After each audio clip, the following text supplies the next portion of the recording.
லூக்கா 11ஆம் அதிகாரம் 2-4 வசனம் வரை. ஏசப்பா தன் சீசர்களுக்கு கற்றுக் கொடுத்த ஜெபம்.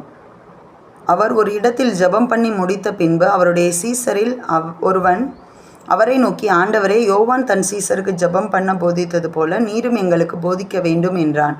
அதற்கு இயேசு, நீங்கள் ஜெபம் பண்ணும்போது, பரமண்டலங்களில் இருக்கிற எங்கள் பிதாவே, உம்முடைய நாமம் பரிசுத்தப்படுவதாக, உம்முடைய ராஜ்யம் வருவதாக, உம்முடைய சித்தம் பரமண்டலத்திலே செய்யப்படுகிறது போல பூமியிலேயும் செய்யப்படுவதாக, எங்களுக்கு வேண்டிய ஆகாரத்தை அன்றென்றும் எங்களுக்கு தாரும், எங்கள் பாவங்களை எங்களுக்கு மன்னியும், நாங்களும் எங்களிடத்தில் கடன்பட்ட எவனுக்கும் மன்னிக்கிறோமே, எங்களை சோதனைக்குட்பட பண்ணாமல் தீமை நின்று எங்களை ரட்சித்து கொள்ளும் என்று சொல்லுங்கள் என்றார்.